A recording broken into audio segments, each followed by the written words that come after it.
Hello. Good evening, members.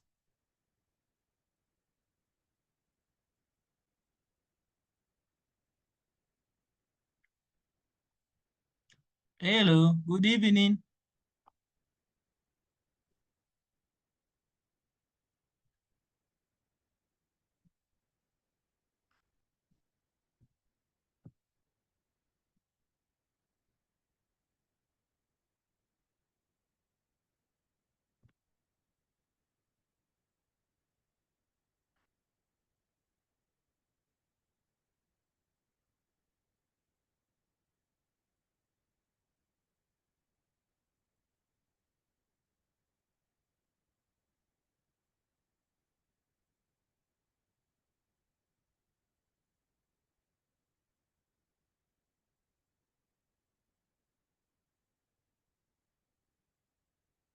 Hello, DSG. Yes, Mike, how are you? Fine, fine. You can hear me? Yes, I can hear you. Do we have a quorum so that we start? We are running out of time. We are 32 minutes past time. We are 2 minutes past time, I mean. Yeah, I think we were officially supposed to start by 7:30. We Yes, you can can. allow ourselves about 2 more minutes so that we can see if we'll have a better quorum and start. 2 more minutes. Is that okay? Yes, that is okay. That is okay. But I people think that can will still be engage on the chat area. okay. Okay. We start in 2 minutes.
Hello and good evening, everyone. Mike, can you confirm if you can hear me?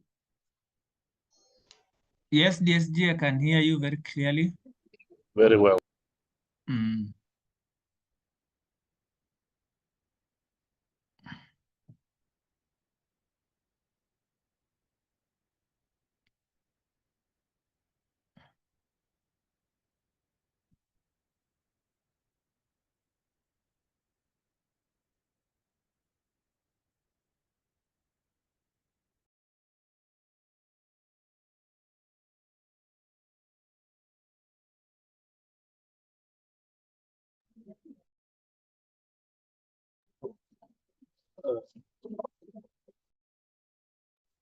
Hello, Mike. Is everything okay? Yes, everything is okay. Hello. Yes. How about the attendance? Are we okay to start? Yes, I think we have a quorum because I can see we are 293. Is that enough? for us to start? Yes, Mike. The meeting can start. And how is the DSG position? Is he in a position to maybe conduct? Yes, as SJ, I'm here. Can you hear me? Yes, we hear you. Kindly have the Okay, meeting okay, started. let's start. Let's pray. Heavenly Father, your kindness is evidence to us. As we want to start this meeting, we pray that you be with us throughout it. In Jesus' name I pray. Amen. Okay, so my name is Chris Onditi. I'm the Deputy Secretary General, KCOA, and I want to take this special opportunity to welcome everyone to this webinar. We want to, in a very special way, recognize the presence and the mighty support of our partners, UCL Universal. And we also want to recognize the presence of our special doctor today, Dr. Elias Don, who is going to take us through beyond ringworms, diagnosing and treating complex dermatoses in resource-limited setting. I think this is coming in handy at a time that we are dealing with universal health coverage, and most of our facilities are resource limited to diagnose some of these dermatoses. And I want to let our membership know that, and every participant, especially members of our clinical officers fraternity, will earn 2 CPD points. As we do this, I also want to bring to your speed that we have our Katibu, the secretary, and our organizing secretary, who will later also inform us of the upcoming annual scientific conference and other details about KCOA. So welcome everyone. I want to, in a very special way, without ado, welcome Dr. Elias. Dr. Elias today. Thank you everyone and feel welcome.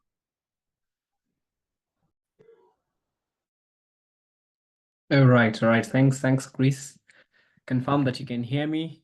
I'm putting up my presentation. Confirm that as well. Yes, we can hear you very clearly, Doc. And can you see the screen? Yes, we can as well see your screen. Okay. All right. That's fine. Thank you so much for creating time to be here this evening.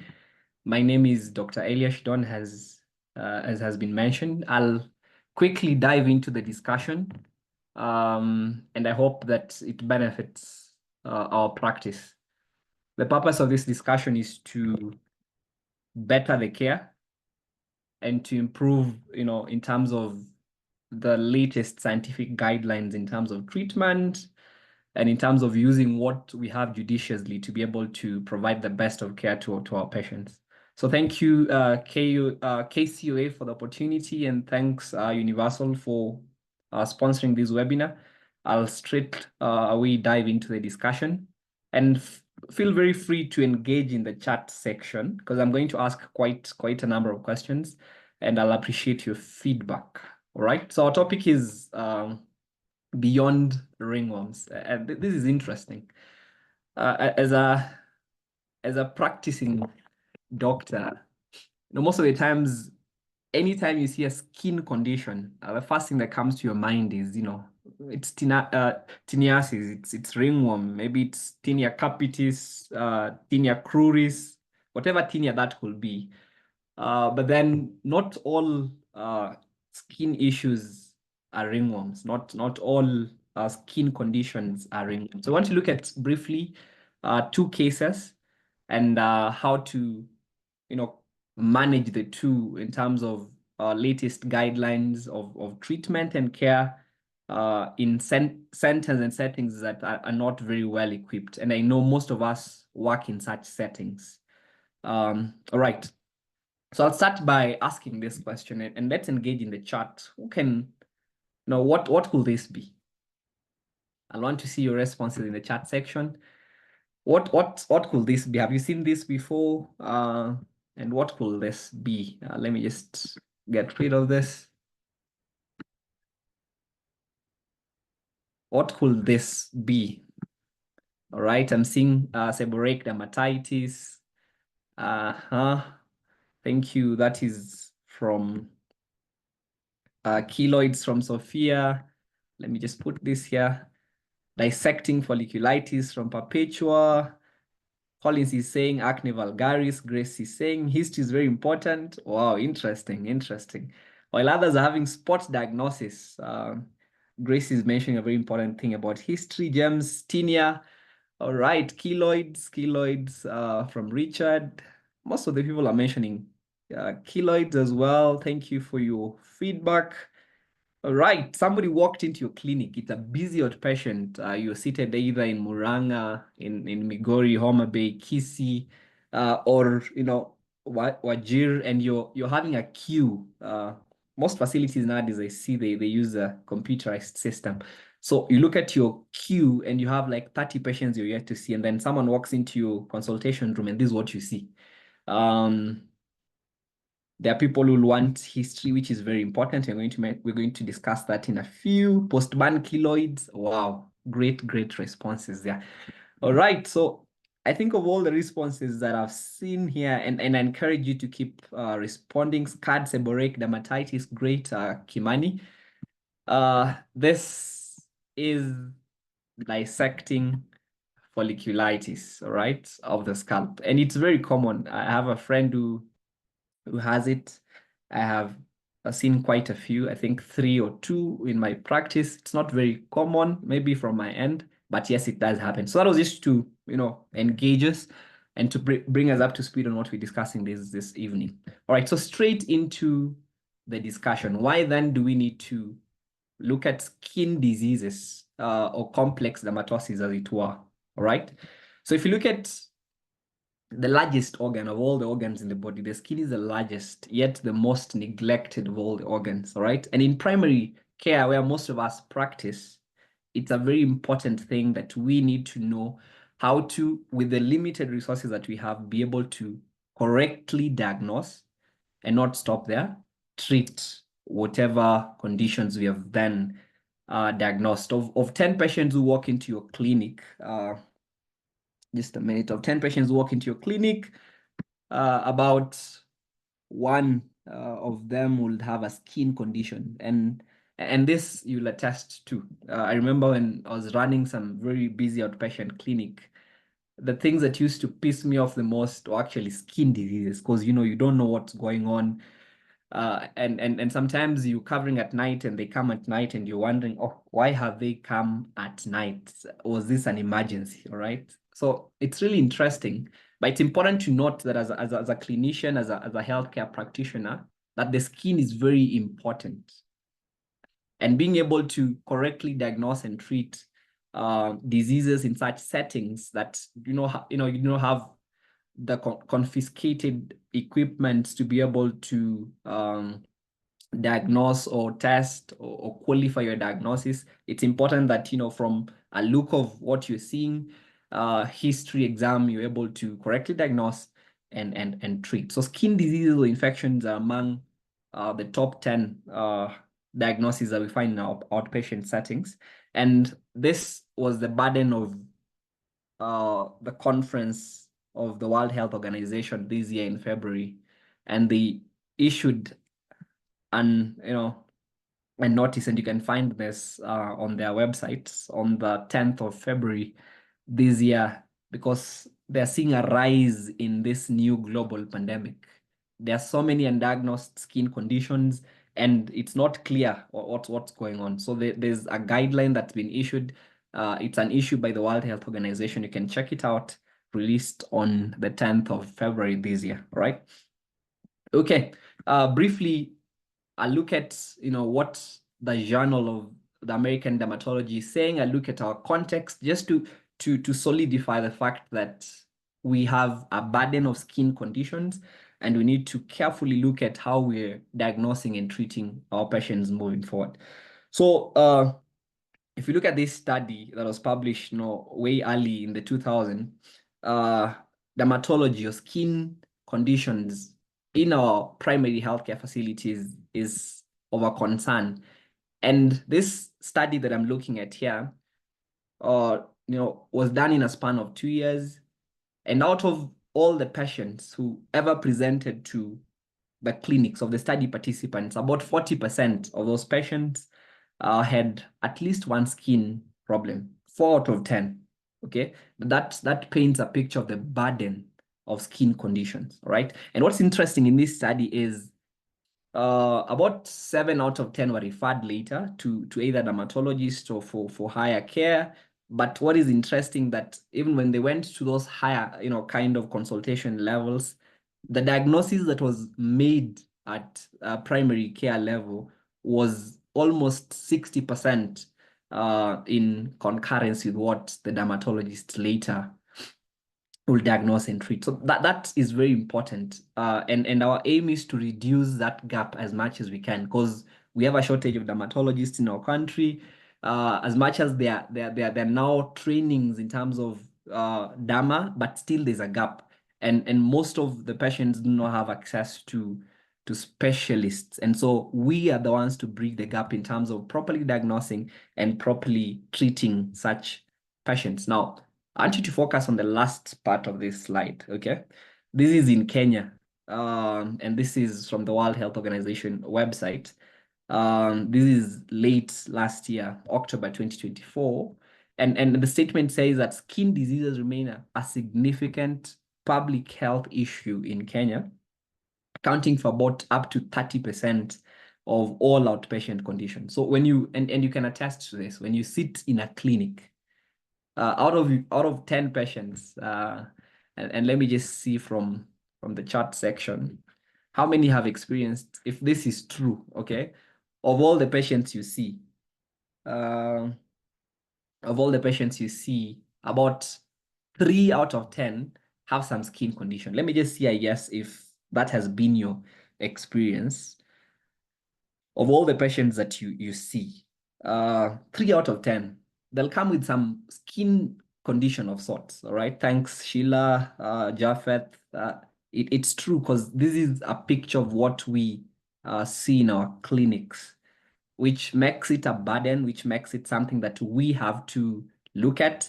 We have to correctly take it with the weight that it deserves and properly address it. Now, to that, as we proceed, because this is I'm going to go to the next section of this presentation, which has 2 parts. So I'm going to look at 2 cases, and then after that, you'll be able to have a feel of what the burden of this discussion is. Now, the second question is, I can see, yeses, Samuel is saying correct, and so on and so forth.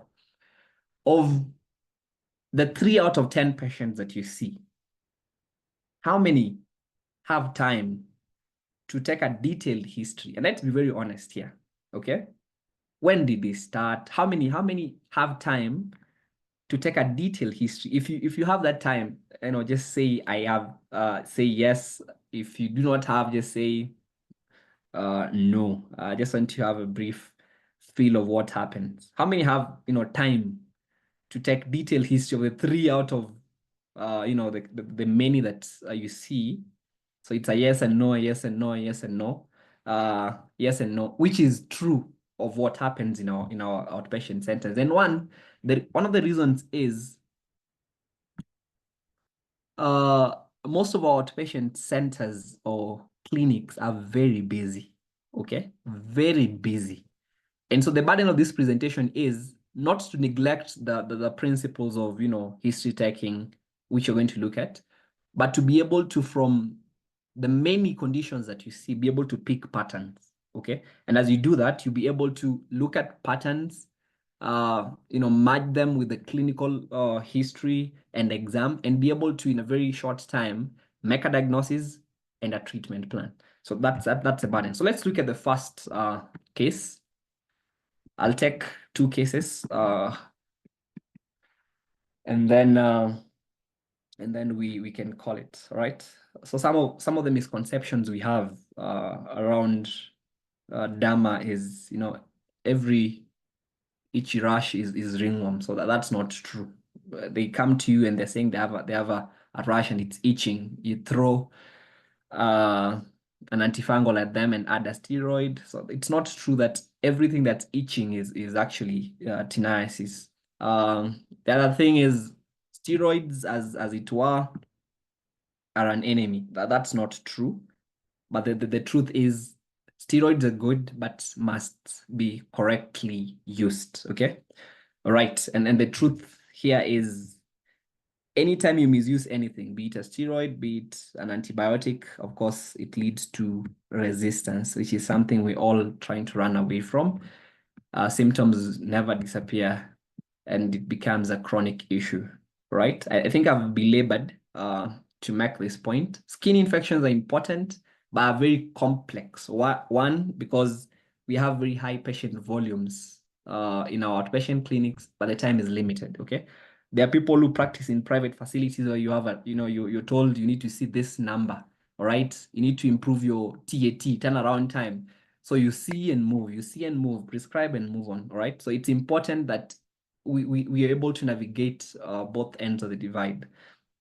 The other issue why it's a complex thing is that, most of our settings are resource limited. We don't have diagnostic labs, so we most of the times do empiric treatment. The other thing is that most of the times, and not all, most of the times we see a lot of mixed infections. So it's fungal, it's bacterial, they are itching, it's inflammatory, it's erythematous, and you really don't know what's going on. So most of the times you're not able to tell what exactly is, and you're not able to even do a KOH because you don't have diagnostic preps and settings to be able to establish that it's a fungal infection or not. Okay. All right. So I'll look at the first case. So the first case is groin rash in a border border rider. Name is John M. 28 years old. Lives in Kisii. Presents with this itchy rash for about 2 weeks. Mike or anyone, if you're looking at the chart and there's anything that requires my attention, please let me know because I'm not following that concurrently. All right. So 28-year-old man, border rider, comes to your clinic. They have this itchy rash that's been there for about 2 weeks. And they say ninajikuna sana kwenye mapaja na kiuno. All right. And they say rash haitaki kuisha, which is a common language you use across the country. So this in English, for those who don't understand, is that I have intense itching between my thighs and waist. The rash just won't go away, right? So you do a history. This is for the few who said yes. They say that the rash began about 2 weeks ago as a red patch on the inner thigh. It progressed, expanded bilaterally with the not something here, with a well-defined raised edge, okay? Okay, and then has intense itching, so they keep on scratching themselves, especially after they ride, because we say they ride for about 8 to 12 hours a day. They tried some herbal creams, no improvement, okay? The past medical history generally is unremarkable, other than the fact that they have never done an HIV test. They do not know their HIV status, their social history, ride for about 8 to 12 hours. They wear very tight synthetic underwears and trousers. You know how typical border guys do that. They rarely change their clothes, which is something we don't do here in Kenya, midday due to work. And they share that motorcycle with a cousin. That may not seem important, but it is because of what we're about to look at. This guy bathes once daily, which I think is maybe adequate or not, but has limited access to running water, okay? Still on the physical exam, vitals are stable. When you look at the skin, there is a large erythematous annular plaque. Now, if you look at dermatology, there are so many things that need to be defined, which I've spared us today. But I just want you to appreciate some patterns and be able to clearly know what's going on and give some way forward in terms of treatment for the patients that come to your clinic. So it's large, it's red, annular or circular plaques, which is on both sides of the groin. Some border is raised, but what I want you to note of importance is it is centrally cleared, okay? And I'll show you a bit of that. Because this guy is scratching himself due to the itchiness. He has some mild excoriations, but no lymphadenopathy, which is important, right? So there's something that looks like this. I don't know what cream this guy was trying to apply, but what we call central clearing. So it's annular, well demarcated, centrally, it's clearing. So it's of sorts, you can think that it's healing centrally and it has just some annular kind of well demarcated border. Okay, so this is what they have on both thighs. So I want you to tell me what you're thinking in terms of diagnosis.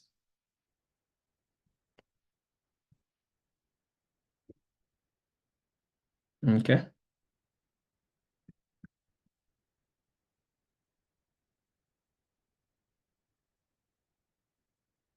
Rachel, tinea cruris, tinea corporis. Okay. I can see great Ruben, tinea cruris, Julius, corporis, HMD, psoriasis. All right. Okay. Interesting. Okay. Most of the people are saying are agreeing it's tinea. The difference is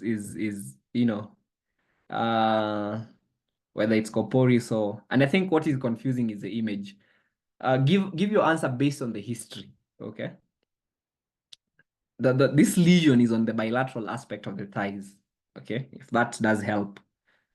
If that does help with your okay. Corporis, Beatrice, Chesang saying corporis. Okay, interesting. So let me give you some differentials so that you can make a decision from there. Okay, so you have some differentials here.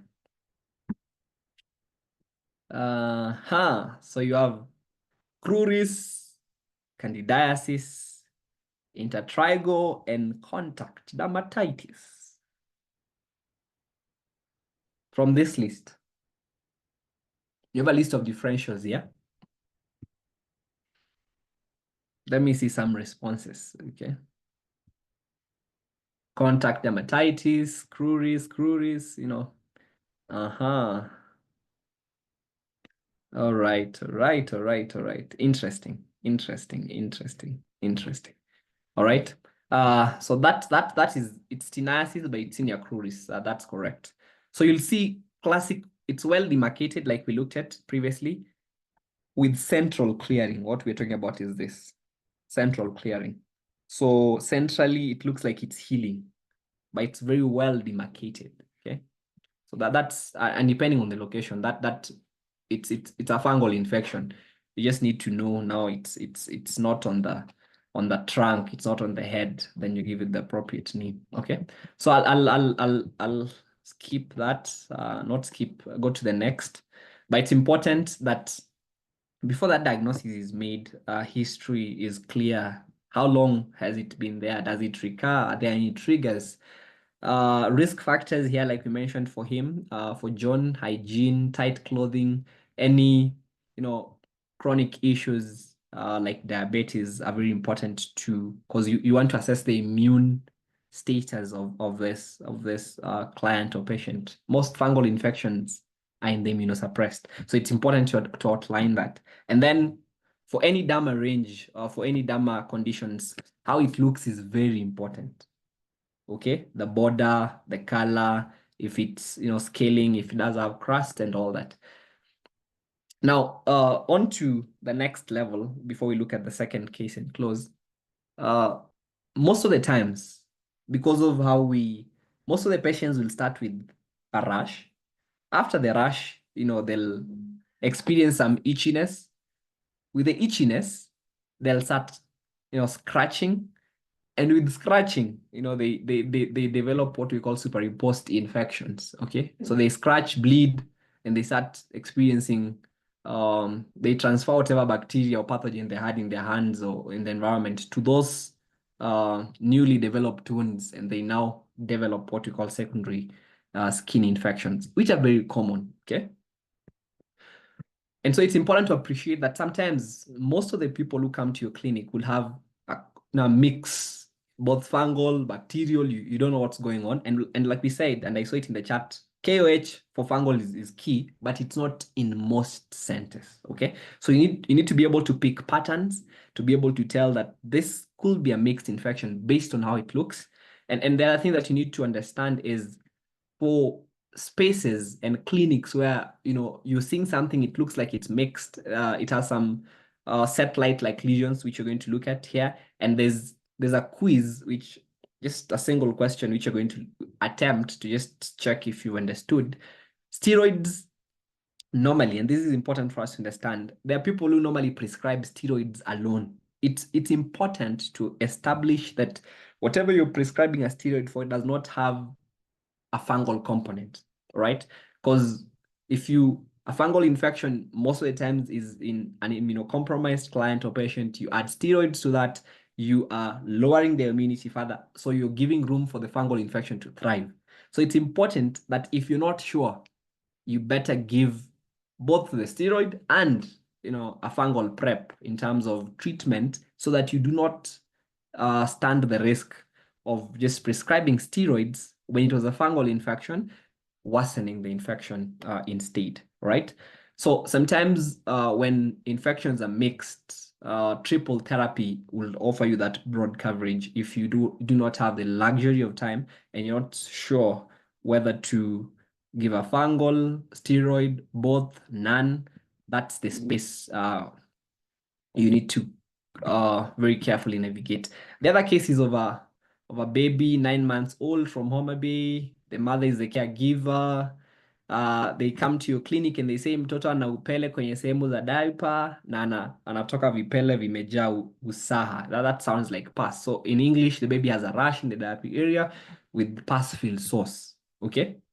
You look at the history, it started 5 days ago. It's in the buttock, it's red, it's irritating, it's progressing, it's blistering, it's oozing.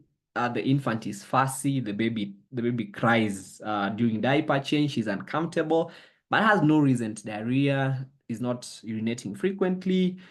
The mom tried powder and some home herbs that did not improve. You know, the past medical history is unremarkable, has no known allergies. Social environmental histories is remarkable for reuse of diapers, cloth diapers, leave alone the ones you use nowadays, which are normally cleaned with river water and bar soap. Okay, she has limited access to running water, does not use barrier cream. This is something that nowadays is common, but this mom was not using.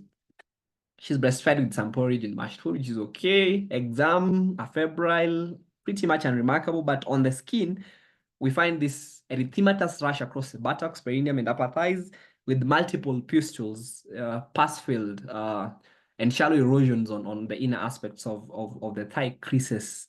Has areas of maceration and oozing, okay, with satellite lesions. And I want you to be very careful. Satellite lesions, those are typical of this culprit here, but no lymphadenopathy, temperature pretty much okay.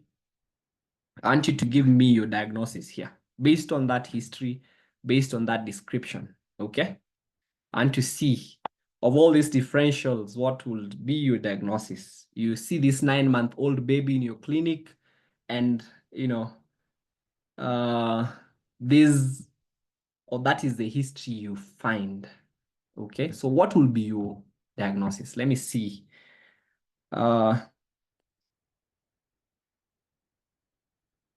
Okay. All right. I rushed over the case, but because I want to, the history is pretty straightforward.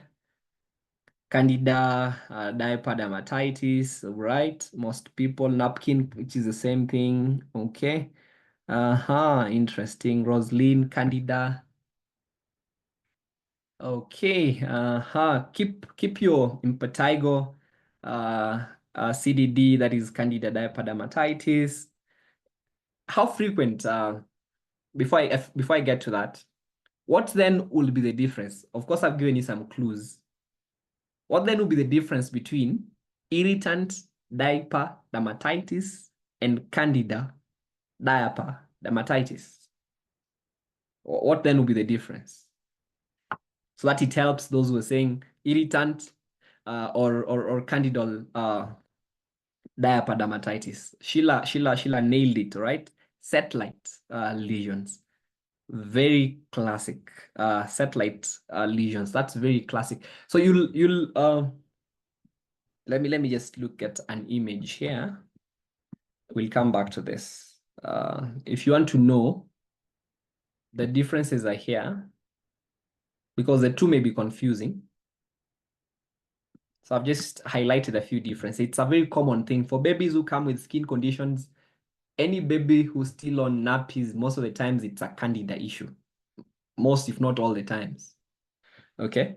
So for irritant, it means that whatever thing has come into contact with the skin is causing irritation and is leading to, a rash, an itch and all that.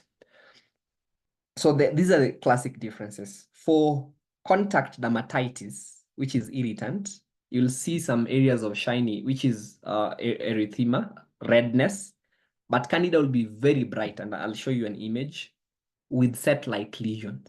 Okay, so on the peripheries, on the borders, you'll see classic pustules on the annular ring of the lesion. Okay.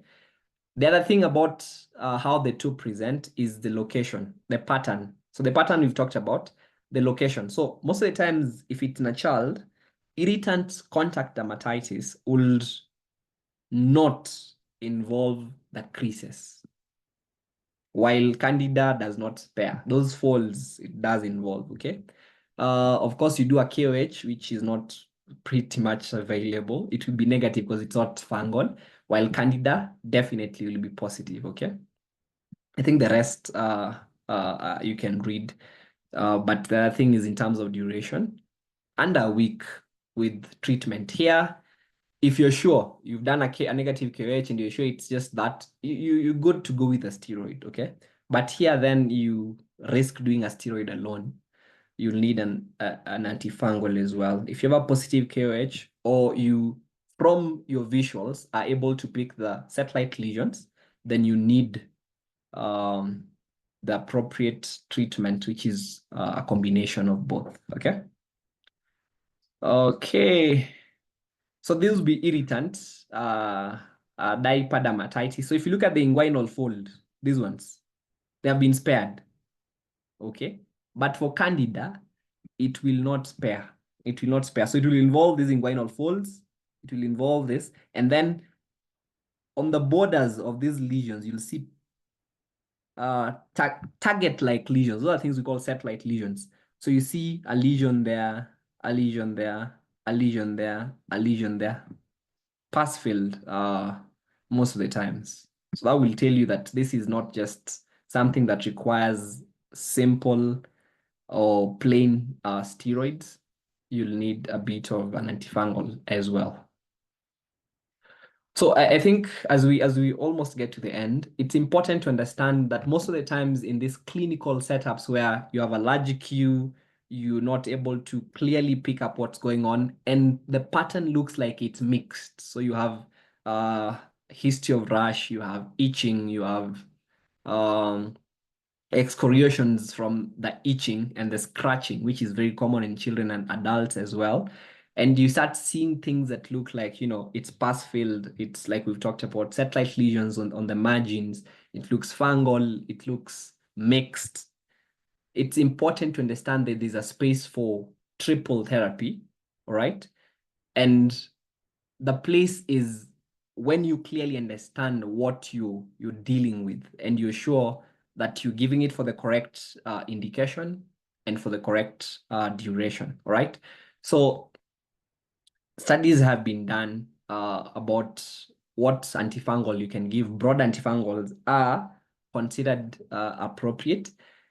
For steroids, it's important to be very careful what choice of steroid you give. Now, you look at betamethasone. Betamethasone is if you look at the steroid scale or the hierarchy of steroids, it's a moderate kind of steroid, all right? Because you don't want to give very potent steroids, which may now in turn lead to burning of the skin and side effects like skin hypertrophy. So you need to have a mix of, a steroid that works, but that does not, put all its effects on the client, right? You just want to reduce the inflammation appropriately. And then you want a broad spectrum, antibiotic if it's a mixed picture, that covers most common skin pathogens, that's staph, strep, and a bit of gram negatives, right? So that is important. And then there are situations when you can use triple therapy when you're suspecting mixed infections, like we have seen when you have inflammatory fungal infections. We said giving steroids alone when it's a fungal infection is actually a recipe for disaster. You need to give both. All right. And then when you have secondary bacterial, these people who scratch, they transfer the pathogens to those sores and wounds, and they start having pus-filled sores and stuff like that. You have room to use actually triple therapy on such. But what is important to note is that it cannot be used for a long duration of time. And the issues here are the antibiotics and the steroids, all right? So you need to use it judiciously for the appropriate duration of time. Don't just give the caregiver, drugs to go home with and give till the issue resolves. You need to appropriately diagnose, give treatment, and then know when to escalate or refer when there is no symptom resolution, right? So in summary, what we're looking at is most of our centers don't have the luxury of one time of equipment to be able to properly diagnose and treat. But then from your history in your exam, you should carefully diagnose, use combination therapy when indicated. If you're sure it's just a steroid indication, there is no need, absolutely no need of giving combination therapy. If you're sure it's just purely irritant dermatitis, all right? Apply it correctly for the appropriate duration of time. So these are things that I think are very important in ensuring that we, one, reduce antibiotic resistance. We judiciously use our steroids to, be able to appropriately treat the clients that we see and have them restored to their perfect health. Okay. Okay, there questions are frequently asked, and I think they'll be addressed. Is it safe to use triple therapy or steroids for children under the age of 2 if appropriately diagnosed? The answer is yes, for the correct duration, and of course for the correct dosing. All right. Can it be used with oral antifungals? Absolutely, yes. You can have a combination of topical and systemic therapy, depending on the severity of what you're looking at. And then it's important always, as a primary caregiver, that when things don't make sense, there's always somebody who is more experienced. All right. Make that referral. Okay. We don't have to die with our issue. When something is not clear, just ask a colleague, ask someone else, what does this look like? But in summary, I think it's important for all of us to pick patterns, because when you pick patterns, it's very easy to be able to, the next time when you see a similar thing, be able to say, oh, wow, I think this is this, and this will be the way forward, okay? Okay, I think that is it. I think this has been mentioned. Look for patterns. So for a clinic that's busy, you see inflammation, you see crust, it means they actually did scratch. They are now having a crust, an open kind of wound. They're itching.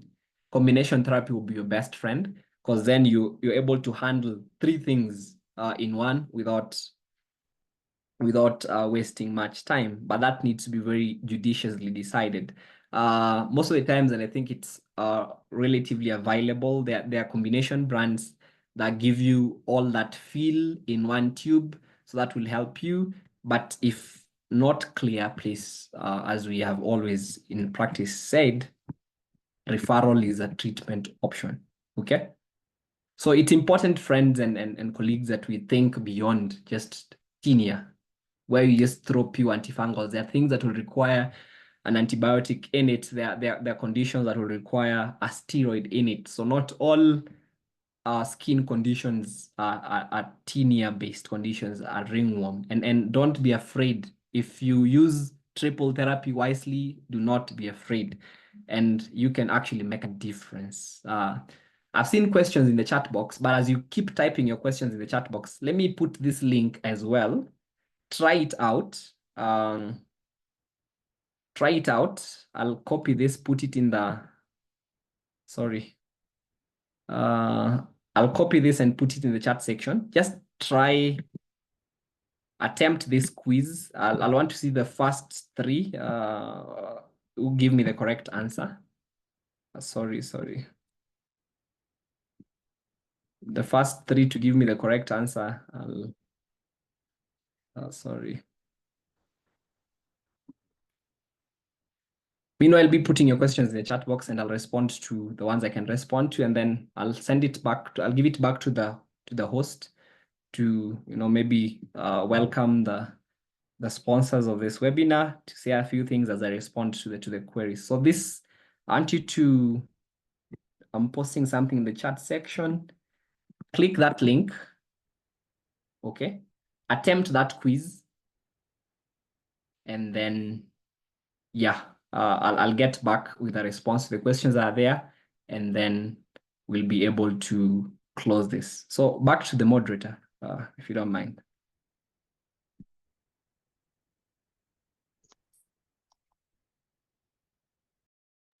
Okay, thank you. Stepping in for Chris Onditi. Thank you, Doc, for the nice presentation. We are following. Perhaps we didn't. Let's continue asking our questions. I've seen Doc has answered most of the questions on the chat as he was presenting. So that is great. So I request that we move to the next session, our sponsor presentation. Kindly welcome and proceed. Thank you. Thank you, William. Just a rejoinder, Doc, during the presentation of our partners, we request that you go through the chat box so that you can notice and get a bit of the concern of our membership, so that after the presentation, then we get to question answer sessions at once. Members, you can also continue asking questions in the chat box, so that by the time we finish the presentations, then we can go through the question answer session. Thank you so much. Welcome. Hello. The other presenter, can you raise your hand so that I can see you?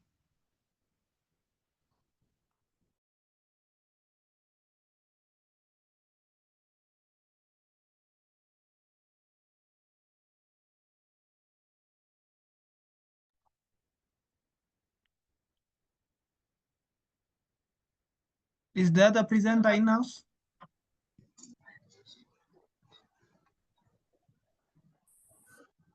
They should be. I think their username was 51,000 or something. It was not.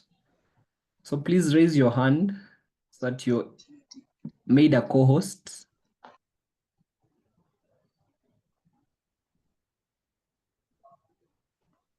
Mike, can you hear me? Yes, I can hear you. I'm not able to locate her. I'm not able to locate her. I think the best solution, if she can raise her hand, it can be better.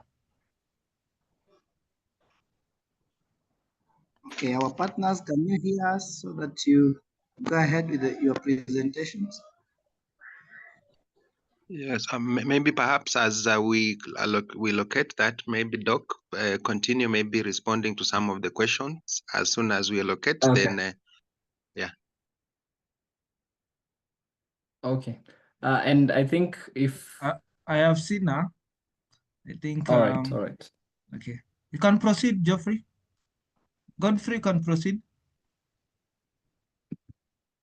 Yeah, thank you, Arish, for the nice presentation, and thank you, the conveners. Auditi, thank you for this presentation.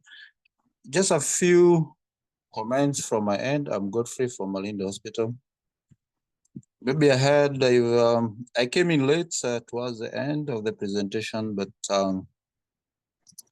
I heard the presenter talking of pass-field presentation in Candida. Candida. This does not happen. If you see anything pass-field, think of anything else, a bacterial infection. And again, as the presenter has continued to advise or a disclaimer, triple therapy can only apply if you are not sure what you're dealing with. Otherwise, it's not advisable. If you are certainly sure of what you're dealing with, then give the appropriate medication, but not the triple therapy. And again, there has to be a careful use of steroids on the folds. That is the genitalia, and you understand what I mean by the folds. And if the steroid has to be used, it has to be the lowest class possible. And in this case, it means that we should familiarize ourselves with the classes from the lower, depending with which formula you're using, whether it's British or American. The lowest class will always, all the steroids are referenced from hydrocortisone. So if you are going to use corticosteroids on folds, always use the lowest class possible. And the duration matters, and I'm happy that the presenter has kept on saying this. The duration matters. Otherwise, it will cause havoc with your corticosteroids. Thank you. I'm in to follow. Thank you so much, Senior Godfrey. I would still vouch for our UHC partners to do their presentation so that we have our question and answer sessions after this. And I still encourage Doc that you look through the chat. If there are questions or concerns that you can go through, then we will have our answer and interactive sessions later. All right. Okay, Welcome. so I think I will take over. Thank you, Sophia. Welcome. All right, thank you. So good afternoon, everyone.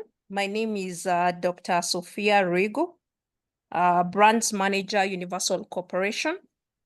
We are so delighted to have this platform to share knowledge on how to handle our patients. I want to thank you, Dr. Eliash, for that presentation. We encourage you to continue posting your questions. We'll address those that I'm sure he'll be in a position to address most, if not all, the questions. And with that, I want to start off with a brief of who we are as Universal Corporation. And I'm going to play a short video. And just for your understanding, then thereafter, I'm going to just give a small snippet of some of the products that we have in line with the presentation that's been made today by Dr. Eliash. So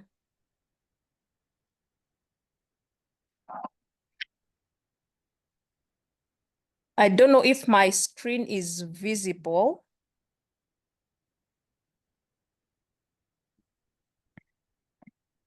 We cannot see your screen, Doc. Okay. What about now? Yes, it's visible. Okay, then you're just going to confirm for me whether my audio is going to be audible as well. Noted. Not yet? Okay.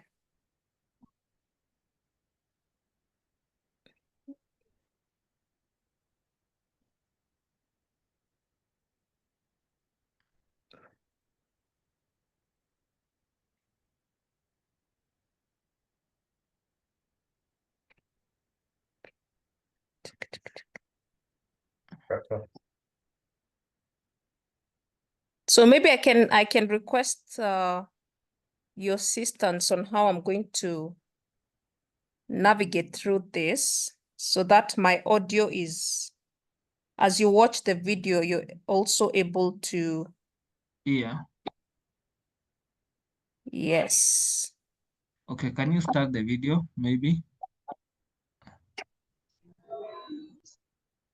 Is it audible?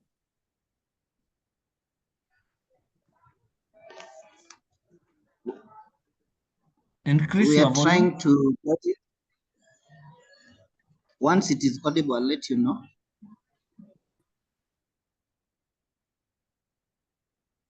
It is not audible.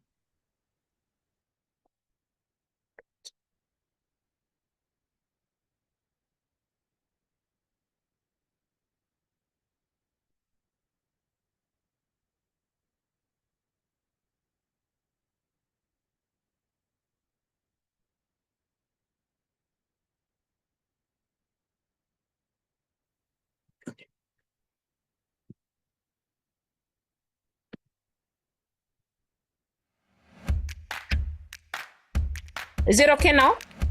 It is okay. You can proceed. My name is Palu Dhanani, founder and managing director of Universal Corporation.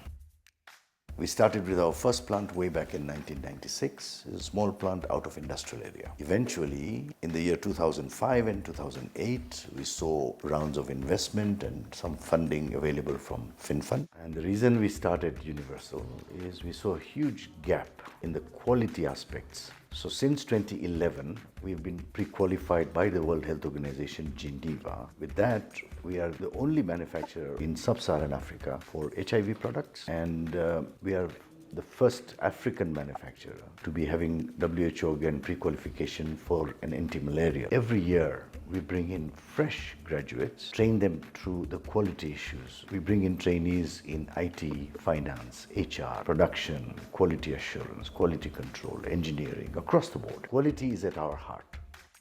My name is Mir Dhanani and I head business development at Universal Corporation Limited. We're currently present in Kenya and several other African countries. On the ground in Kenya, we have about 34 reps. We cover about 4,500 pharmacies and about 5,000 doctors. We currently have a capacity to manufacture 3 billion tablets, 200 million capsules, 95 million ORS, 20 million liquids and creams. Our company follows 3 core values, which is integrity, collaboration, and efficiency. So we are currently present in the essential medicine space. Our main focus areas are pediatrics, dermatology, pain, and anti-infectives. However, our 2 growth levers that we've explored are market expansion and product expansion. Market expansion, we aspire to supply the entire Africa. We currently supply about 19 plus countries in the region. We want to venture into the cardio-diabetic space, pain management space, and oncology, which we intend to do in the next 3 years. We are actively working with several donor-funded campaigns and projects. We supply antiretrovirals for HIV patients and anti-malarials through the Global Fund, USAID, and the President's Malaria Initiative. Being WHO pre-qualified, all our IT systems are online, from material management to production to quality release to sales production, sales release, everything is automized.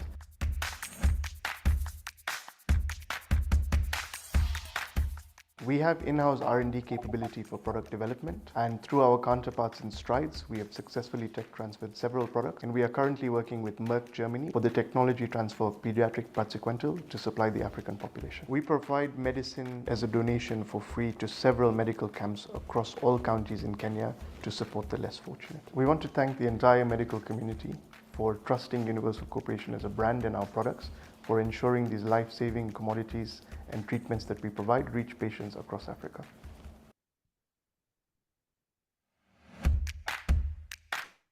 All right, so that's Universal Corporation, and we are based in Kikuyu. We are very passionate on quality, and as you've heard, we are the only WHO pre-qualified company in sub-Saharan Africa. So that gives you confidence of the kind of products that we put out in the market, okay? So then I'm just going to take you through some of the Derma range products that we have as at UCL. And I'm sure most of you have come across most, if not all, the products. And so I don't know if my screen is visible. Maybe one of you can confirm that my screen is... Yes.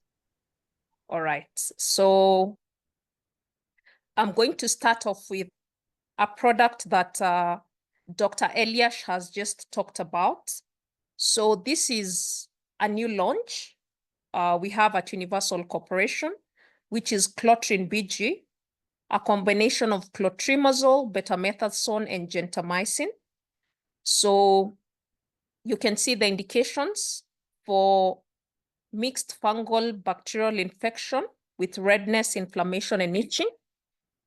So maybe some of you have not had a chance to encounter this product. We're just, it's penetrating in the market. So it's very good. And the other products that we have in our Derma range, this is an old molecule. It's well-known, Univir. So this is an acyclovir. So we have it in cream, 10 grams. Then we have the tablets in 200, 400, and 800 milligrams. So I'm proud to say that as Universal, we have coverage, even in the export markets, wide coverage. And then we also have the Mortison cream. This is mometasone furoate, ideal for itchiness, dryness, and redness. For atopic dermatitis, seborrheic dermatitis, scalp psoriasis, and psoriasis vulgaris. The other product we have is Acnesol. I'm sure most of you have encountered Acnesol, but you're not sure who is the manufacturer. So this is a product of Universal Corporation.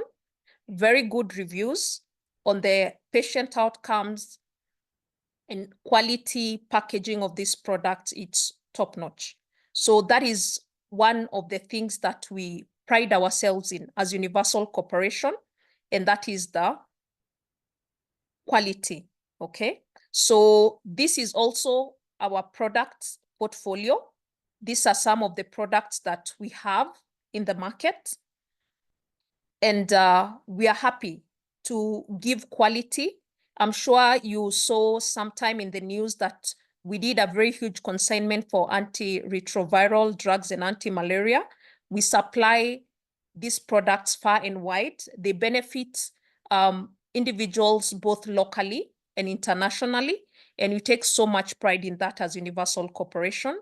If you've not encountered or come across any of our reps, I'm sure with time, you're going to get to know more about our products, the kind of quality standards that we uphold as Universal Corporation, and also the kind of testimonials that patients give for all our products. We've not had any product recalls. We've not had any complaints in the market about our quality products.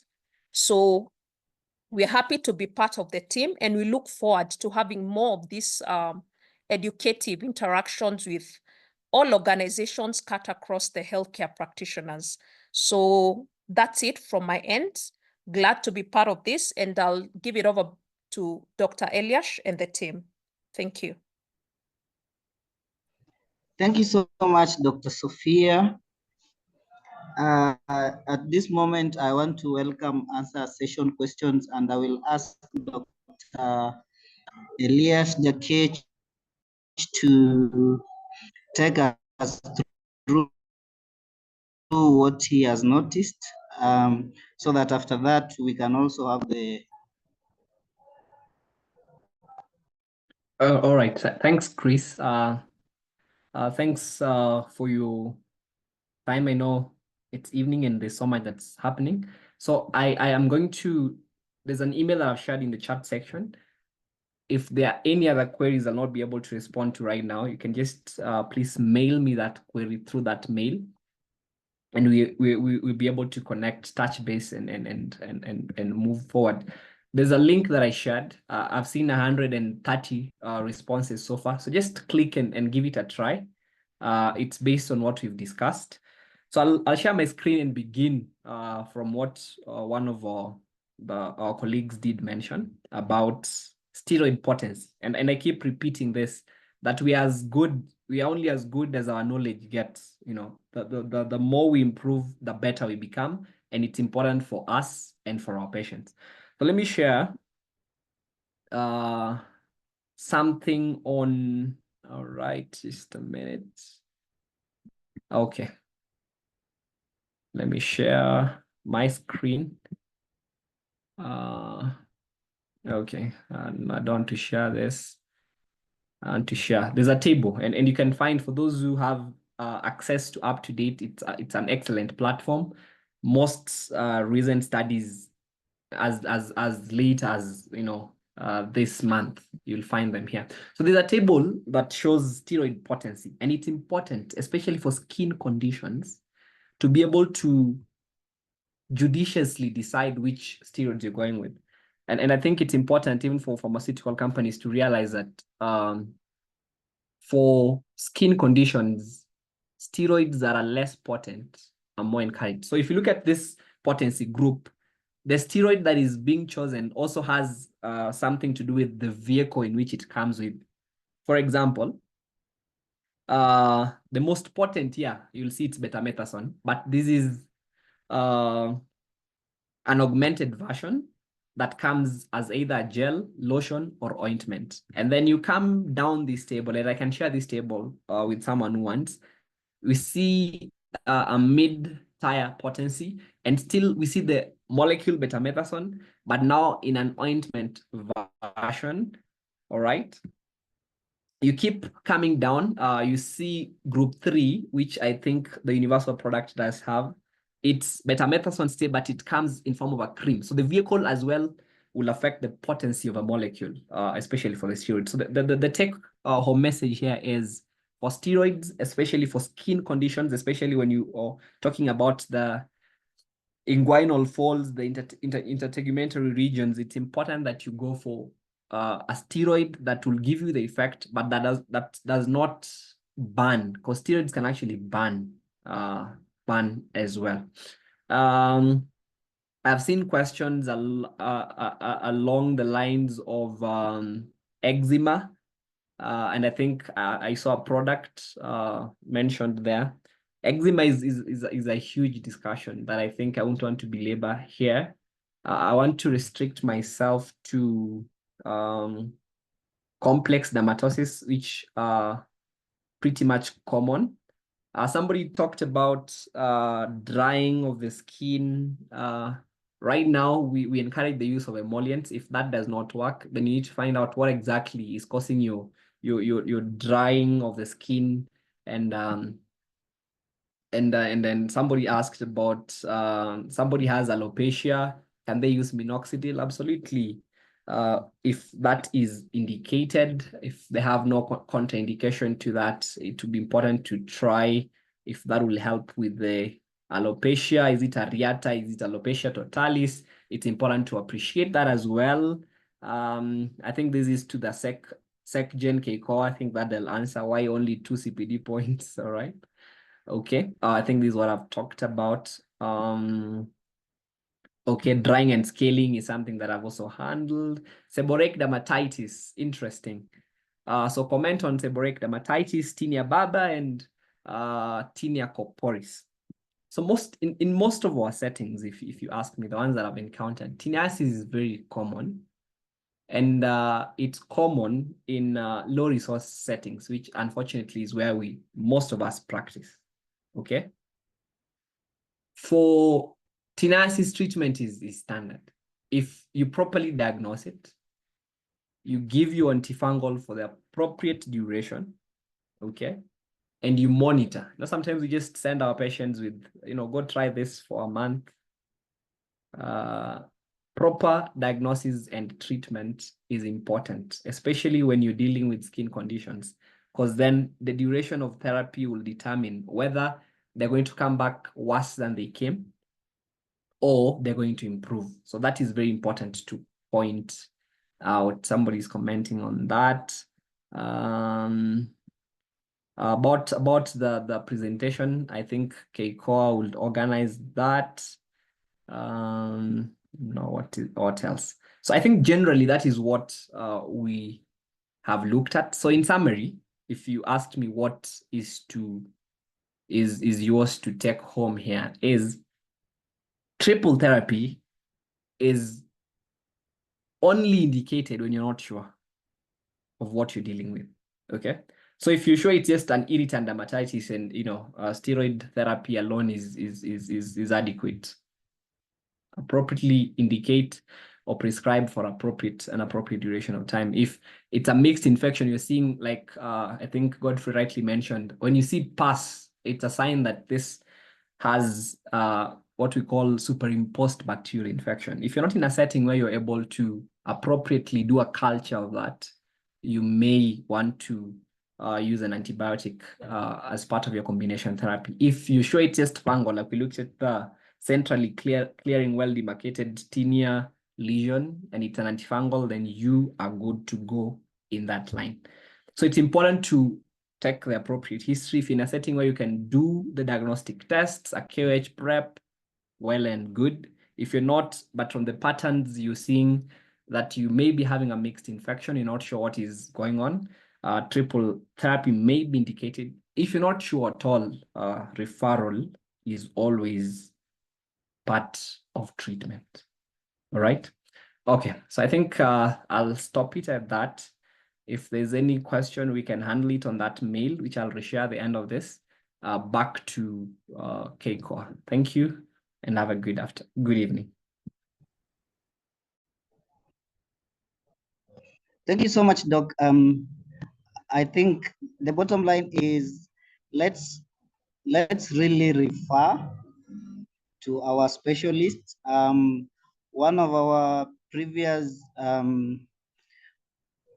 participants, Godfrey, is one of our senior dermatology specialists, and as practicing clinicians, let's embrace a referral. If you find anything that is dermatological, refer to our dermatology specialists. I want to ask our partners, Sophia, any questions that you've noticed of?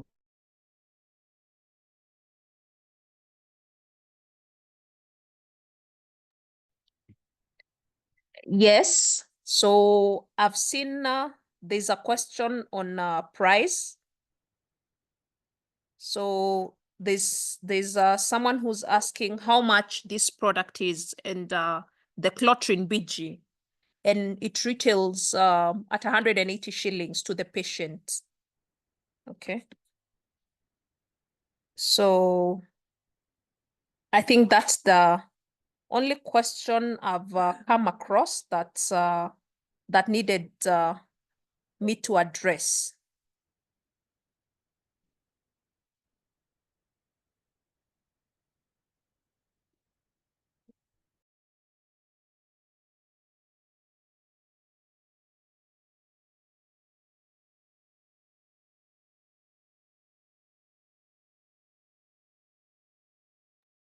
Okay.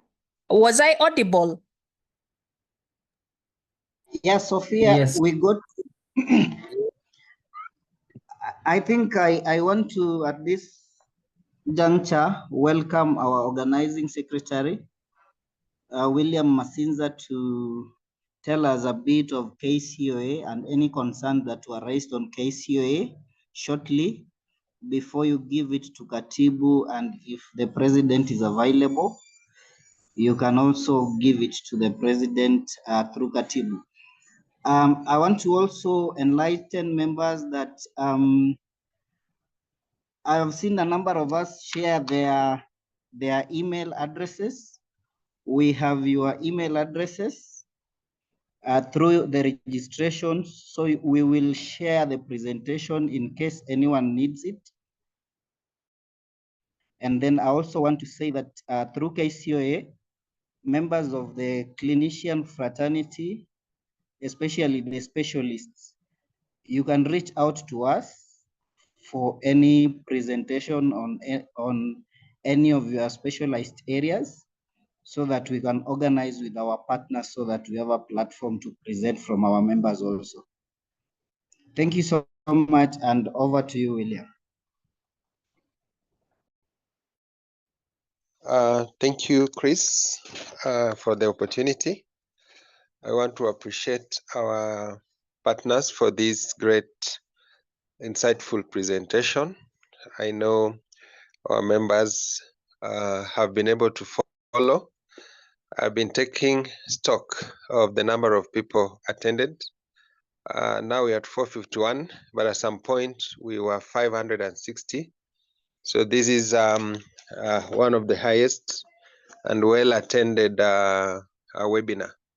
And so I really don't have much to say, but I think on the CPD points, I'll leave it to the SG to respond.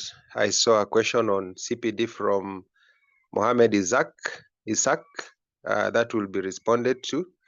But as said, this is a CPD accredited webinar.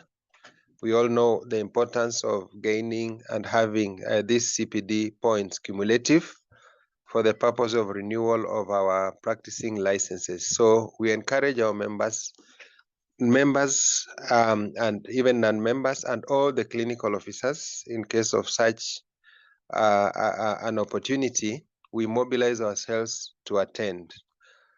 Secondly is just an update on a few KCOA activities. One is this quarter, we are doing what we call regional symposiums. Next week, we are headed to Coast Region for our 6th national symposium.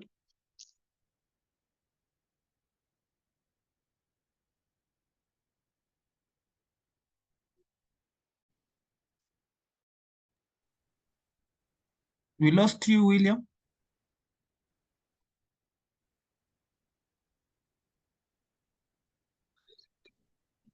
Hello. Hello? Yes, we lost Hello? we lost you at some point. Huh? I think now you're audible. Continue. Fine. So I think we are heading to the 6th regional symposium cost.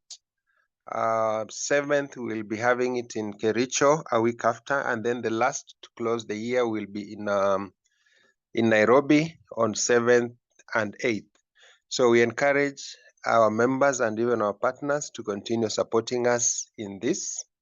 We equally want to say that we're also planning for a national conference that will be held in the month of October. So we request all of us to plan and attend. Today was the deadline for submission of abstracts, but the technical team has actually received quite a number of concerns. People were not aware about the deadline.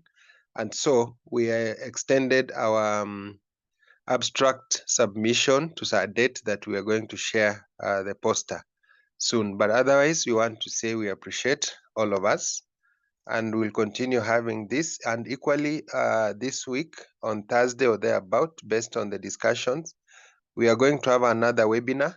And this one is about abstract presentation, how to make a good abstract that can be accepted both internally and globally. And so also we request us to attend in these big numbers. But otherwise, thank you so much. Continue supporting the National Executive Council led by the President. We are there and will continue serving you as our mandate dictates. Otherwise, thank you so much. And I hand it over to the Secretary General. Oh, thank you so much, William and Onditi, the team from the Universal, and also the members who have managed to join this webinar tonight. I think we are very much grateful that we've got a big number to attend, and it really tells us a lot about the desire for all of us to learn. We wish to assure you that we will be planning for such meetings, which will be online, and we'll be very much keen also to award you your CPD points. A member was asking about the 2 CPD points, and I think it's always done in line with the guidelines of the council, so that we don't give less or more. So, but we will still have quite a number of the CPD points, online trainings that will be there that can make all of us earn our CPD points. Mine is to thank you for your participation and continue being part of us, and also partaking on the empowering online trainings Thank you, everyone. I know time is not with us, and have a good night. Asanteni sana. Thank you so much. Chris Onditi, you can wind up.